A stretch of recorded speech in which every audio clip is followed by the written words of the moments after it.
नमस्कार साथियों, infusion notes की यूट्यूब चैनल पर आपका स्वागत है। आज का सेशन रहेगा साथियों 2 फरवरी 2024 इंडिया करंट अफेयर्स का।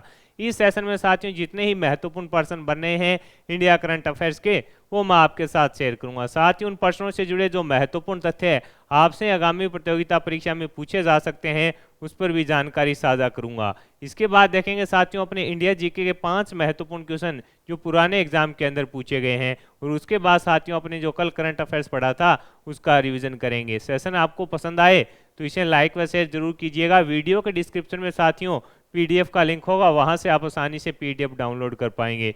शुरुआत करेंगे साथियों सेशन की। पहला क्वेश्चन आपसे पूछा है, छठे खेलो इंडिया यूथ गेम्स के अंदर पदक तालिका के अंदर शीर्ष स्थान पर कौन रहा। आपसे पूछा है छठे खेलो इंडिया यूथ गेम्स में पदक तालिका में शीर्ष स्थान पर कौन सा राज्य रहा। तो आंसर हो जाएगा साथियों महाराष्ट्र है जो इसके अंदर शीर्ष स्थान पर रहा। ये अपने को याद रखना है, कौन सा राज्य रहा, महाराष्ट्र रहा। आपको पता है साथियों जो छठे खेलो इंडिया यूथ गेम्स हैं इनका आयोजन कहां पर किया गया था, तो तमिलनाडु के अंदर इनका आयोजन किया गया था। कहां पर किया गया था, तमिलनाडु के अंदर इनका आयोजन किया गया था। महाराष्ट्र ने साथियों टोटल अपने बात करें कितने पदक जीते हैं, तो 158 पदक जीते हैं, जिसके अंदर साथियों क्या है 57 स्वर्ण है। टोटल 158 जीते हैं जिसके अंदर 57 स्वर्ण है, 48 क्या है रजत और 53 कांस्य है। ये थोड़ा याद रखिएगा, 57 स्वर्ण 48 रजत और 53 कांस्य है जो महाराष्ट्र ने जीते हैं, और टोटल 158 पदक जीते हैं। दूसरे स्थान पर बात करें तो साथियों दूसरे स्थान पर तमिलनाडु रहा और तीसरे स्थान पर हरियाणा रहा। ये भी अपने को थोड़ा याद रखना है। अब अपने जो पदक तालिका है अपडेटेड उस पर बात कर लेते हैं कि महाराष्ट्र 57 स्वर्ण 48 रजत 53 कांस्य के साथ 158 पदकों के साथ शीर्ष पर रहा। तमिलनाडु ने साथियों 38 तो जीते हैं स्वर्ण, 21 जीते हैं रजत, 39 जीते हैं कांस्य, टोटल उनके 98 पदक हैं। हरियाणा 35 स्वर्ण जीते हैं, 22 जीते हैं रजत, 46 जीते हैं कांस्य, टोटल 103 पदक जीते हैं। इसी प्रकार दिल्ली और राजस्थान का इसमें बताया गया। इसके बाद तेलंगाना, उत्तर प्रदेश, पंजाब, केरल है उनके बारे में बताया गया। यानी ये शीर्ष 3 है उनके बारे में अपने को याद रखना है। आगे बढ़ेंगे साथियों, अगले क्वेश्चन पर बात करेंगे। अगला क्वेश्चन पूछा है एशियाई क्रिकेट काउंसिल के लगातार तीसरी बार अध्यक्ष कौन बने हैं। ये भी मोस्ट इंपोर्टेंट क्वेश्चन है रहने वाला है।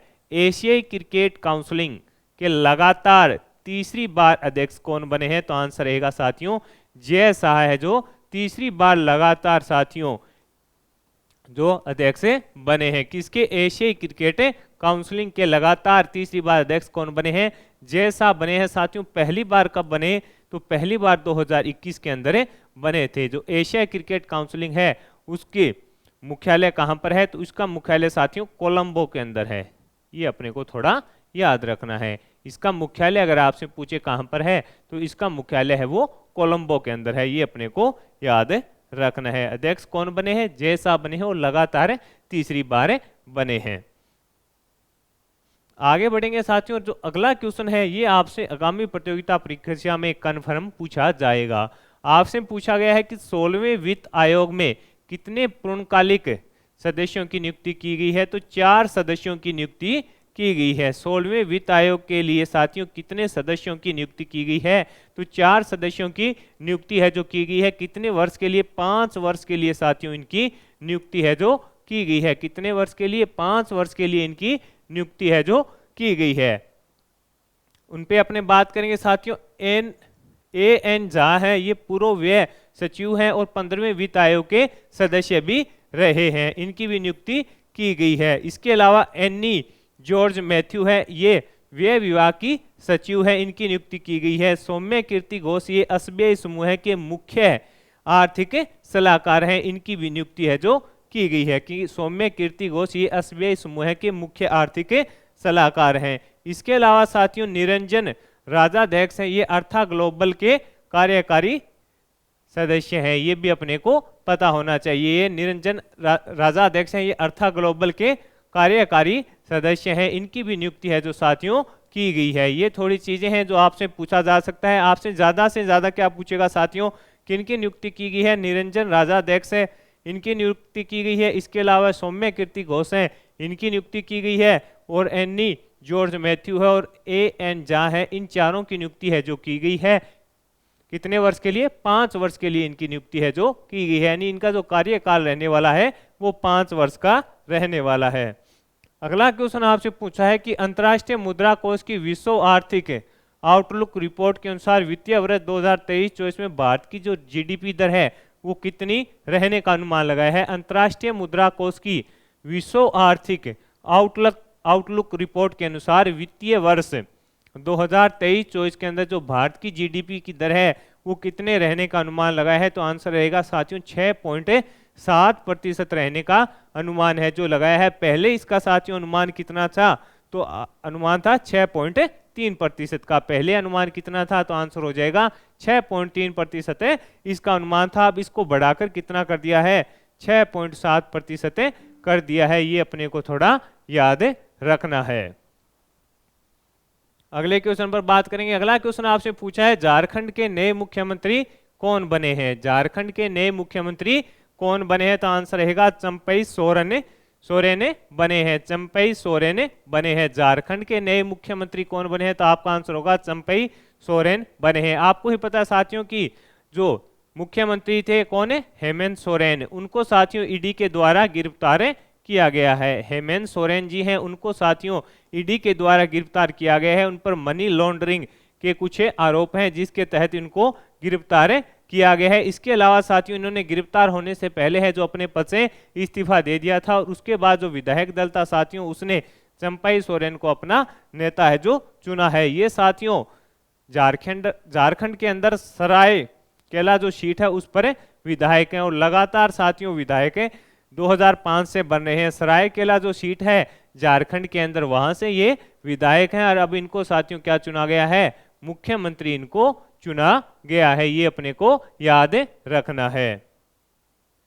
आगे बढ़ेंगे, अगले क्वेश्चन पर बात करेंगे। अगला क्वेश्चन आपसे पूछा है चौथे खेलो इंडिया विंटर गेम्स 2024 का शुभंकर क्या है? आपसे पूछा है चौथे खेलो इंडिया विंटर्स गेम्स 2024 का शुभंकर क्या है? तो आंसर रहेगा साथियों ये इंपॉर्टेंट है और आपसे पूछा जाएगा। आंसर रहेगा सीन ए सी, यानी शान भी इसको बोलते हैं। सीन शान है और इसको वैसे बोलें तो तेंदुआ, सामान्य भाषाओं में इसको तेंदुआ भी बोला जाता है। क्या रहेगा शुभंकर? सीन ए सी और इसको बोलते हैं क्या है? शान भी इसको बोला जाता है। साथियों अब अपने बात करेंगे जो चौथे खेलो इंडिया विंटर गेम्स है इनका आयोजन 2 चरणों में होगा। कितने चरणों में होगा? इनका आयोजन 2 चरणों के अंदर साथियों किया जाएगा। प्रथम चरण में 2 से 6 फरवरी तक केंद्र शासित प्रदेश लद्दाख के लेह में होगा, यानी जो प्रथम चरण होगा वो 2 से लेकर 6 फरवरी तक केंद्र शासित प्रदेश लद्दाख के लेह में होगा और दूसरा जो चरण होगा वो 21 से 25 फरवरी गुलमर्ग जम्मू कश्मीर में आयोजित होगा। कहां पर? 21 से 25 फरवरी जम्मू कश्मीर के गुलमर्ग में आयोजित होगा, यानी 2 चरणों में इसका आयोजन किया जाएगा। अगला क्वेश्चन आपसे पूछा है कि डीआरडीओ ने भारतीय सेना के लिए कौन सा मोबाइल ब्रिज सिस्टम में लॉन्च किया है? इसे इंपॉर्टेंट है, लगा लेना। आपसे पूछा है डीआरडीओ ने भारतीय सेना के लिए कौन सा मोबाइल ब्रिज सिस्टम में लॉन्च किया है? तो आंसर रहेगा साथियों सर्वोत्तर एक जो सिस्टम है उसको डीआरडीओ के द्वारा लॉन्च किया गया है। डीआरडीओ के तहत एसीआई द्वारा तैयार किया गया एक अत्याधुनिक मल्टीस्पैन मोबाइल ब्रिजिंग सिस्टम रक्षा में उन्नत उपकरणों का प्रदर्शन करता है। राष्ट्रीय रक्षा के क्षेत्र में तेजी से तैनाती और मजबूत बुनियादी ढांचा है जो सर्वोपरि, यानी डीआरडीओ ने कहा है कि सेना के लिए साथियों लगातार इस पर कार्य किया जा रहा है कि उन्हें अत्याधुनिक जो भी उपकरण है या जो भी सुविधाएं हैं वो प्राप्त हो सके। तो ये अपने को याद रखना है। अगला क्वेश्चन आपसे पूछा है कि हाल ही में लघु वन उपज खरीदने हेतु लाभ है और इसको लाभा भी बोला जा रहा है साथियों, योजना है जो किस राज्य में शुरू की गई है? तो आंसर है ओडिशा के अंदर इस योजना की शुरुआत की गई है। हाल ही में लघु वन उपज खरीदने हेतु लाभ योजना है जो किस राज्य के अंदर शुरू की गई है? तो आंसर रहेगा साथियों ओडिशा के अंदर इसकी शुरुआत की गई है। मुख्यमंत्री नवीन पटनायक जी ने, नवीन पटनायक जी जो मुख्यमंत्री हैं साथियों उनके द्वारा इसकी शुरुआत की गई है। मुख्यमंत्री नवीन पटनायक जी के द्वारा इसकी शुरुआत है जो की गई है। इसके अंदर साथियों जो भी वन से जो महत्वपूर्ण औषधियां या दवाइयां होती है उनकी जो भी होती है उनको अब एमएसपी पर खरीदा जाएगा। इस प्रकार का इस योजना के अंदर प्रावधान किया गया है। यानी जो भी वन के अंदर औषधियां भी जो भी लाते हैं वहां के लोग, उनको एमएसपी के अंदर लिया जाएगा। यानी एमएसपी एक निर्धारित मूल्य है जो इनका रखा जाएगा, सरकार इसके अंदर कार्य करेगी। पहली वैज्ञानिक गणना के अनुसार सर्वाधिक हिम तेंदुओं की आबादी कहां पर है? तो आंसर रहेगा साथियों कहां पर है? लद्दाख के अंदर है। कहां पर है? तो आंसर हो जाएगा लद्दाख के अंदर है। लद्दाख में 477 हिम तेंदुओं की आबादी है। भारत में कुल कितने हैं? 718। भारत के अंदर साथियों कुल 718 है, जिसके अंदर लद्दाख के अंदर कितने हैं? 477 हैं। और ये पहली वैज्ञानिक गणना है जिसके अनुसार सर्वाधिक हिम तेंदुओं की आबादी कहां पर है? तो आंसर रहेगा लद्दाख के अंदर है। मलेशिया के 17वें राजा के रूप में किसे नियुक्त किया गया है? मलेशिया के 17वें राजा के रूप में किसे नियुक्त किया गया है? तो आंसर है सुल्तान इब्राहिम को। किसे? सुल्तान इब्राहिम को साथियों मलेशिया के 17वें राजा के रूप में नियुक्त किया गया है। ये 2010 से साथियों क्या थे? सुल्तान थे, और अब इनको राजा नियुक्त किया गया है सुल्तान इब्राहिम को। इससे पहले ये सुल्तान के पद पर कार्यरत थे। इनका संबंध जो जौहर है साथियों, वहां का राज्य है मलेशिया का, वहां से इनका संबंध है। अगला क्वेश्चन आपसे पूछा है कि इंसान में पहली बार ब्रेन चिप का प्रत्यारोपण किसके द्वारा किया गया? तो आंसर रहेगा न्यूरालिंक। ये साथियों एक कंपनी है किसकी? टेस्ला के मालिक एलन मस्क के एक स्टार्टअप है, जिसके द्वारा साथियों मनुष्य के पहली ब्रेन के अंदर चिप का प्रत्यारोपण किया गया है। न्यूरालिंक है ये एक साथियों, जो मैंने आपको बताया जो एलन मस्क है उनका एक स्टार्टअप है, उसकी कंपनी स्टार्टअप है, उसके द्वारा साथियों मनुष्य के अंदर पहली बार ब्रेन चिप का प्रत्यारोपण किया गया है। किसके द्वारा किया गया है? न्यूरालिंक के द्वारा किया गया है। इससे साथियों अगर ये सक्सेस होता है तो काफी बड़ी बात है जो रहने वाली है। शिक्षा मंत्रालय ने किसे डीम्ड यूनिवर्सिटी का दर्जा दिया है? शिक्षा मंत्रालय ने किसे डीम्ड यूनिवर्सिटी का दर्जा दिया है? तो आंसर रहेगा भारतीय जनसंचार संस्थान को। इससे क्या होगा? डीम्ड जो यूनिवर्सिटी होती है साथियों, डीम्ड यूनिवर्सिटी, इससे क्या हो जाएगा कि ये अपनी डिग्रियां हैं जो जारी कर सकेंगे। यानी अपनी डिग्रियां हैं जो जारी कर सकेंगे।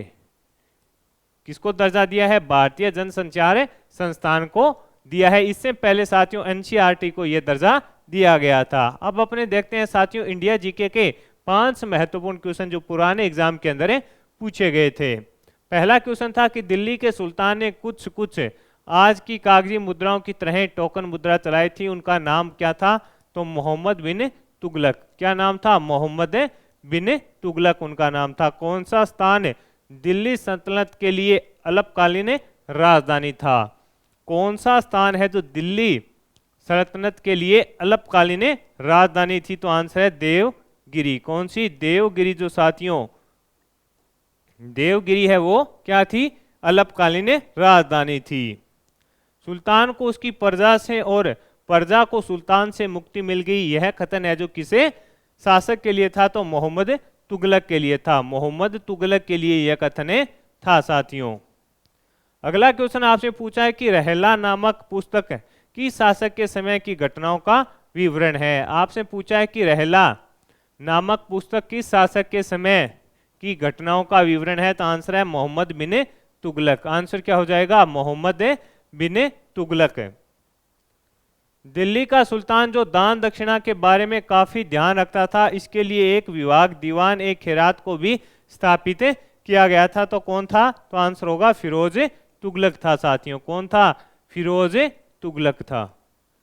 आंसर हो जाएगा फिरोज तुगलक था। अब अपने साथियों ये देख लिए इंडिया जीके के 5 महत्वपूर्ण क्वेश्चन। अब अपने जो कल करंट अफेयर्स पढ़ा था उसका भी रिवीजन करते हैं। कल हमने पढ़ा था कि भ्रष्टाचार बोध सूचकांक 2023 में शीर्ष पर कौन सा देश है? तो आंसर रहेगा डेनमार्क है जो शीर्ष पर है। चंडीगढ़ विश्वविद्यालय के कुलपति सतनाम सिंह संधू को राष्ट्रपति के द्वारा किस सदन के लिए मनोनीत किया गया है? तो आंसर है राज्यसभा। इसरो मौसम पूर्वानुमान और आपदा प्रबंधन सुधार के लिए कौन सा मौसम संबंधी उपग्रह लॉन्च करेगा? इंस्ट 3DS करेगा। ऑस्ट्रेलिया ओपन डेफ चैंपियनशिप का खिताब किसने जीता? पृथ्वी शेखर के द्वारा जीता गया। भारतीय दूरसंचार नियामक प्राधिकरण का अध्यक्ष किसे नियुक्त किया गया है? अनिल कुमार लोहाटी को नियुक्त किया गया है। गणतंत्र दिवस परेड 2024 में किस मंत्रालय की झांकी को सर्वश्रेष्ठ झांकी का अवार्ड मिला? तो आंसर रहेगा संस्कृति मंत्रालय की। कोमोरोस के राष्ट्रपति कौन बने हैं? अजाली असोमेनिया। वर्ष 2023 की महिला वसु एथलीट ऑफ द ईयर कौन बनी है? नारोमा रोशी बिना बनी है। नाओरेम रोशी बिना बनी है, ये मणिपुर की है साथियों, ये भी अपने को याद रखना है। भारत की पहली मौखिक गर्भ निरोधक गोली सहेली की खोज करने वाले डॉक्टर नित्या आनंद का निधन हो गया। कहां पर? लखनऊ के अंदर। उच्च शिक्षा पर अखिल भारतीय सर्वेक्षण 2021-22 में कुल नामांकन के मामले में कौन सा राज्य शीर्ष पर रहा? तो उत्तर प्रदेश। किस संगठन ने भारत के मराठा सैन्य परिदर्श को विश्व विरासत सूची के लिए नामित किया? तो आंसर है यूनेस्को। किस देश के पूर्व प्रधानमंत्री को 10 साल की सजा सुनाएगी? तो आंसर रहेगा पाकिस्तान के प्रधानमंत्री को। तो साथियों इस सेशन के अंदर मैंने जितने ही महत्वपूर्ण प्रश्न बन रहे थे इंडिया करंट अफेयर्स के वो शेयर किए। साथ ही उन प्रश्नों से जुड़े जो महत्वपूर्ण तथ्य थे उन पर भी आपके साथ जानकारी साझा की है। सेशन आपको पसंद आया है तो इसे लाइक व शेयर जरूर कीजिएगा। वीडियो के डिस्क्रिप्शन में पीडीएफ का लिंक होगा, वहां से आप आसानी से पीडीएफ डाउनलोड कर पाएंगे। धन्यवाद साथियों।